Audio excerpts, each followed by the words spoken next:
Hi guys, so for those of you who don't know me, my name is Deno Vourderis. My family and I own and operate Deno's Wonder Wheel in Coney Island. It's in Brooklyn, New York. It's the smaller of the two, but not necessarily the lesser of the two amusement parks in Coney Island. You know, it's funny, I was listening to all the awards that everybody wins, and I didn't know like you could win an award for good customer service. If USA Today had one, we would win for bad customer service. but I like to say it's like the theming. You know, you're in Brooklyn, you're in Coney Island. It's like, hey, you want something for free? Water is $4. The cap is free. But honestly, I want to thank you all for inviting me back because this is like my fun time. This is like my time out. You know, number one, my family can get rid of me for a day. And number two, I just get to be among friends. So it means a lot to be invited back. Mike, thanks for everything you do. Janine, you guys are great. It's like my favorite thing to do is come here and come to IHAPIT because I get to see all of you. But moving on, that's the Wonder Wheel.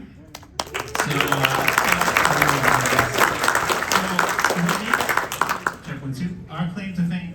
Hold it here. 1, 2. Our claim to fame is these swinging cars here. I can't reach that side. We'll figure it out. But the swinging cars there, they're kind of like a roller coaster. So as the Wonder Wheel goes around, you know, the white cars around the perimeter, the stationary cars over there, are like a regular Ferris wheel, but it also runs like a roller coaster.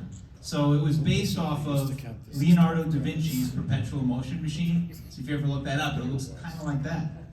So that's the Wonder Wheel. And today I figure, you know, we don't have any new rides to announce, but I can try to make you laugh a little and talk about maintenance. And probably how not to do things. So, we'll see what happens. Before we get started on that, I want to talk about Scully. Now, Scully happens when you send your wife, not when you send, but when your wife and children go to Costco for groceries. They're obsessed with amusement parks like I was as a kid. And they called me. So I hear screaming in the background, and I hear my son William, who's 8 years old there, say, Dad, the head is in the front and the body's in the trunk. So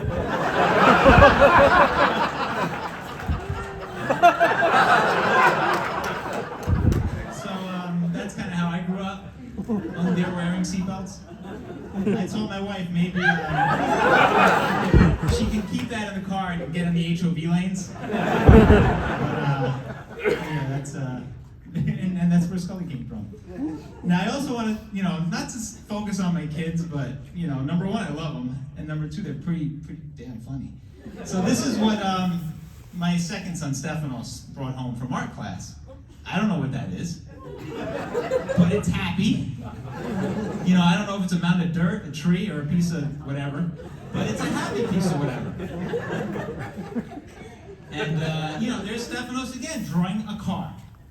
Totally normal, right? You know, what are the things that normal kids bring home from art school? A nice, happy family. My son, William, we've got a skeleton, we've got a ghost, we've got Frankenstein, we've got a witch. Now, wait, this is not something he doodled at home. This is an art class in school. We've got a tombstone that says R.I.P. with ghosts coming out of it. So he handed this in. And then the next day, he actually did our layout of our dark ride. So, and let me tell you, it's an accurate layout. Like, I was like, but he handed that in too. But wait, this works. There's more. You can see how the art projects are getting more, you know. So he comes home, again, this was in school, he made these, and he tells me that he put strings so we can hang them in the dark ride, and we swoop around a 1955 pretzel ride. And he made sure that he asked the teacher for a red that looked like blood. And then the regular construction paper wasn't enough because he knew that it was, you know, just paper and it could rip. So he wanted to use red construction paper so it would look like brains coming out. And he said this to the teacher. So my wife and I, we go to parent-teacher meeting. And you know, the teacher knows what we look like, so we get, because, you know, we do pick up in school, and we walk in. You know, I had a feeling something was going to happen. And we get there, there's 2 other families in front waiting to talk to the teacher, and she sees us. Jeez, here we go. She sits down. I'll do this for effect. Is everything all right at home?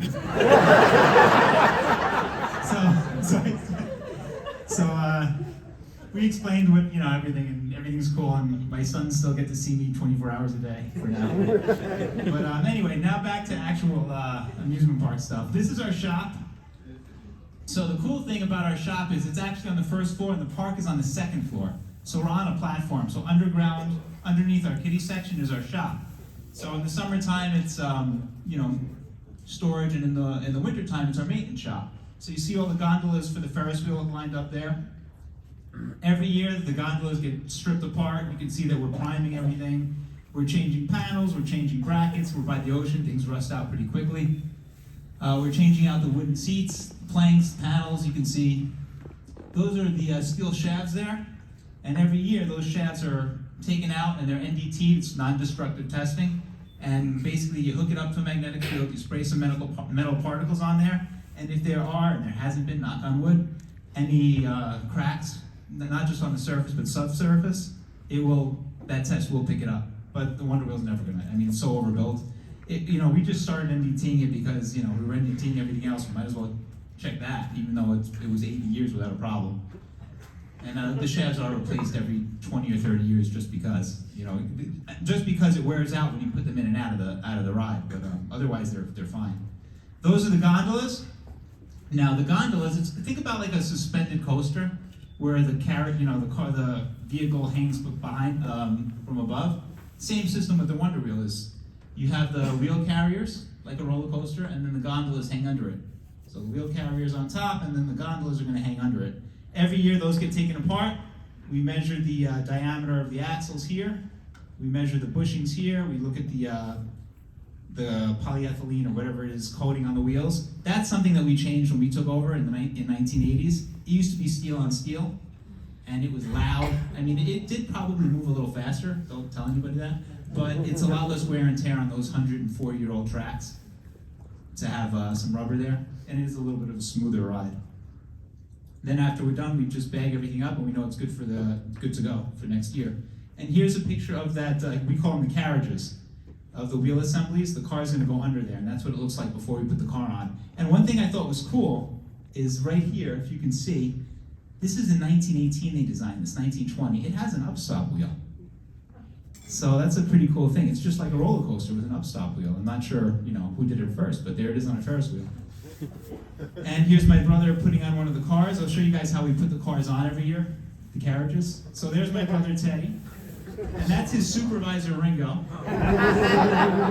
And he's bringing the forklift in, and we have to line everything up just perfectly. And there's my father, Steve, and it's his supervisor Abby.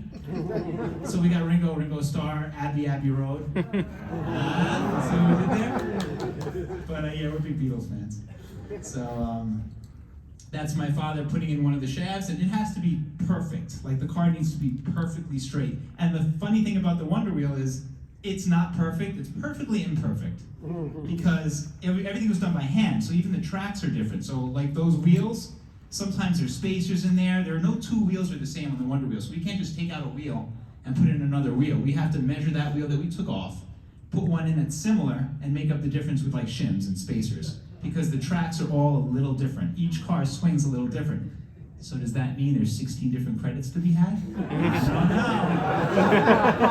don't know. But anyway, there's my father putting one of the shafts. It has to be a perfect fit. So sometimes we have to tap it in a little bit. You can never hit a steel hammer with a steel shaft because you'll put an edge on it. So I'm holding a brass hammer in between. Again, I don't know how you're supposed to do this stuff. This is how we do it. So that's a piece of brass. So he's going to hit the brass, and this way the brass will chip and not any part of the steel. Because if you just put a little edge on that, it's never going to make it in that hole. It's like precision. More shots of us putting everything together. More shots in, and sometimes you just have to like move it a little with your shoulder to get it lined up just right. One cool thing about the swinging gondolas is, you have a Ferris wheel and you have that center axle in between the cars. As it's going around, the car gravity keeps it down and kind of rotates on that center axle. Can't do that with a swinging car. And this is a lot like Mickey's Fun Wheel. It's basically the same thing. They copied us. So I don't see why I can't have a Mickey Mouse ride, but I'm just saying. But that won't work with the swinging cars because it'll be like crazy. So we need to reinforce the car in each corner. So there's like springs with bolts in each corner. You'll be able to see that right here. So right here, these bolts here are in each corner of the wheel, and they provide more stabilization on the car. So that and it's funny because even if there was no axle, the swinging cars are safer because those 4 bolts can actually carry the weight of the car. Not like we ever tested that. But I think it would work. And this is the original drive system from 1918. So anybody who had a train set as a kid, it's basically the same thing. Back in 1918, the only way to slow down a motor was to take that extra energy and bleed it off with a resistor. So that's how they did it back then. They just, the motor would see full power and they'd just bleed off the extra with a resistor. It worked. Number one, it was inefficient. Number two, the Wonder Wheel, your motor would be stopped and then boom, it would go to 20%. You click it again, from 20%, boom, it would hit 40%. There was no slope, it would just go to the speed. So the Wonder Wheel kind of had to be overbuilt to withstand that jarring motion. If anything happens to that PLC, or if anything happens to our start and stop buttons, we have 2 sets of stop and start buttons, right? So if anything happens to either the PLC, the stop and start buttons, I switch to auxiliary power. I have a different set of buttons, just in case like a button gets stuck or something simple like that. Or I can switch from the PLC to those latching relays. Now the latching relays don't have the warp factor. I have to adjust the speed with a rheostat. But it's a simple system, and sometimes simple works. So I don't have autopilot, I don't have the precision that I have with the PLC, but if anything goes down for any reason, I go to auxiliary power, and I can use the dumb latching relay system that, is going to work. It's a simple system, it's gonna work. So, we do testing on that every once in a while to make sure it still works, but it works great. Anybody who wants to get into this industry, I highly recommend you learn ladder logic. That's what's inside the PLC. That's the one on the Wonder Wheel, and you can see, and I just noticed this when I did the thing in Chicago, because I haven't done this in 10 years. I named it Wonder Wheel 1701A. That's not that much of a nerd. And you can build off of it. So originally I built it without an autopilot, but then after that worked, the next year I built it with an autopilot, and you can kind of like play with it. People's lives, that's what we like to do. Don't worry, I put my children on it first. But another cool thing about the Wonder Wheel is, aside from the auxiliary power, I can also switch. I had contactors from a main motor, and the Wonder Wheel also has a backup motor. And the main motor has its own gearbox, the backup motor has its own gearbox.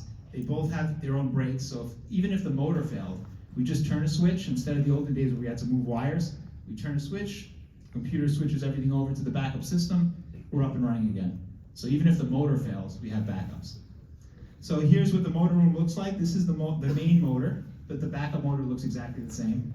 And you have a piece of plastic, and that piece of plastic used to be made out of rawhide, because back in 1920, they didn't have plastic. So, that rawhide used to have to be changed every 1 or 2 years. And about, let's say about 95, 96, we switched to a polyethylene or whatever that is gear, and we haven't changed that gear since the 1990s. So the good thing about plastic is, and why they use rawhide, is because your big gears here, these huge massive ones, you don't want to have to change those, so they figured we'll just have to change the smaller ones. But ever since we moved to plastic, we haven't had to change anything. There's really no wear. It's self-lubricating, it's great material. So you go plastic gear to metal, transfers of plastic to metal. There's only one place where there's metal on metal contact, and that's if you follow that shaft to the other side. Just follow that top shaft to the other side, and it goes right to the brake. That's our brake, to the drive system. So there it is, there's your brake, all the way across to the drive system. That's the brake, right there, it's just a brake pad. And that was another argument me and my father had when we redid that brake, but that's another story. We were debating on how to vent it, and he wanted to vent it anyway.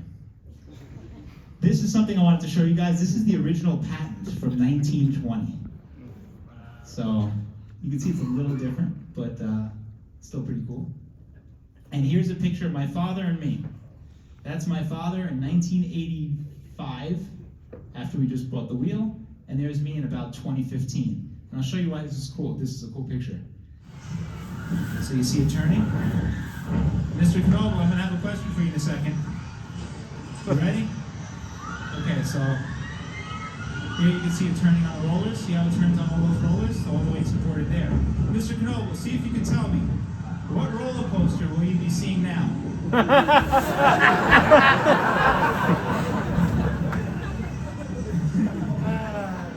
That's the fake Phoenix. He's not the real Phoenix.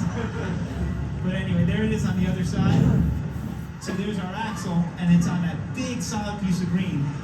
That's what saved the Wonder Wheel, and that system's been in place for 140 years. So how long does this stuff last, right? Don't thank me, thank those guys back in 1921 who just didn't believe in failing. So there's another shot. You see you have, there's 9 rollers on this side, 9 rollers on that side. Try to move fast. So that piece of steel that those wheels roll on is softer than the wheels themselves, because the wheels are very hard to change. That piece of steel is 7/16 thick, softer, and we have to cut that out with a torch every 8 to 10 years and replace it, because it will wear. But it's 8 to 10 years, we replace that. And once we cut it out with a torch, we put it on there, we put 1 pass of weld on there, welding, you weld steel to steel. We run the wheel once, we put a 2nd pass, grind it out, then we run the wheel for about a month before we put our 3rd and final pass of weld on there.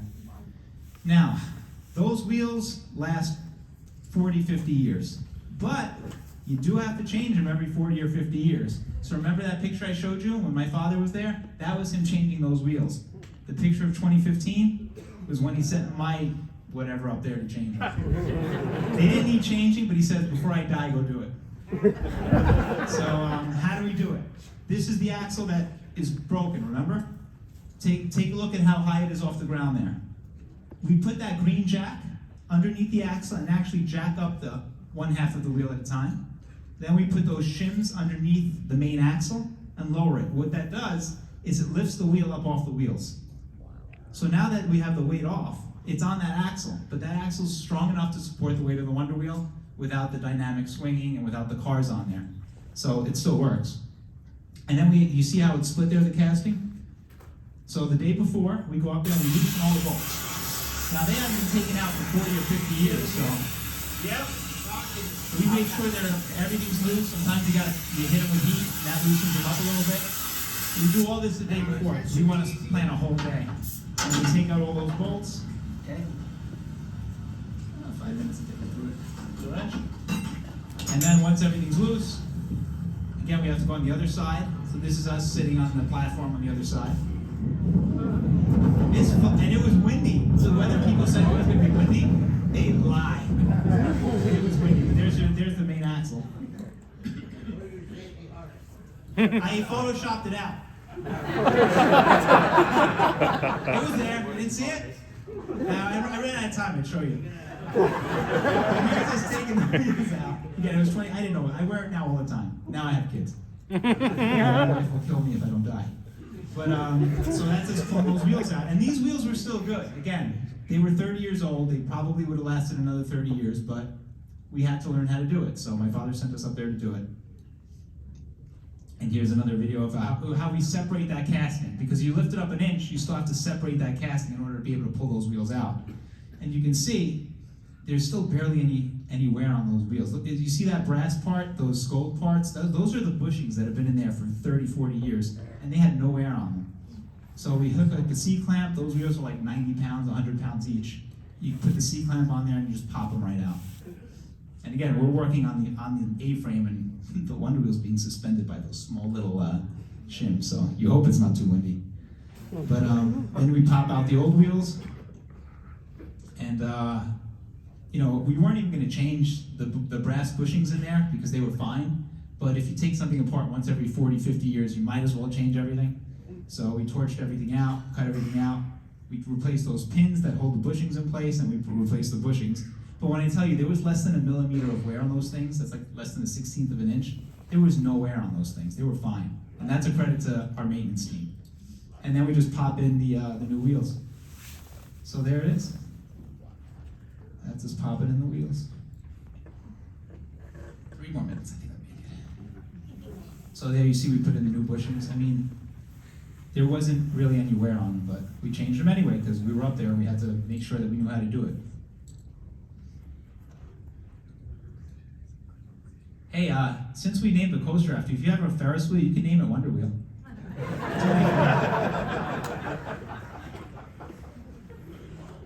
The Willy Wonka, we'll rename ours the Willy Wonka Wheel.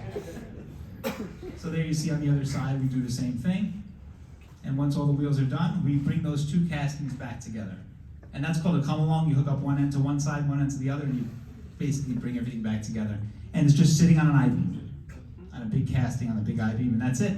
That is the secret of the Wonder Wheel that nobody outside the family knows. And when Disney and Intamin were building theirs, they couldn't figure out how it was able to support that much weight. And I think that's why it took so long for a Ferris wheel to come out like that until they had tube steel, because that's when they can make things lighter. Back then, there was only one way to do it, and no one could figure out how to make it hold that much weight. So there are the wheels. There's Abby having lunch. Notice she's in the one with the plush chair. and Patrick Stewart, Ian McClellan, and Leonard Nimoy was there that day too. And, it took every ounce of me not to go up and tell him, "Can you look at my control panel?" But I did. I just realized that sounded much worse. So I'm glad I didn't say that. But anyway, that was a big day for me just to meet one of my heroes. So from the bottom of my heart, guys, thank you.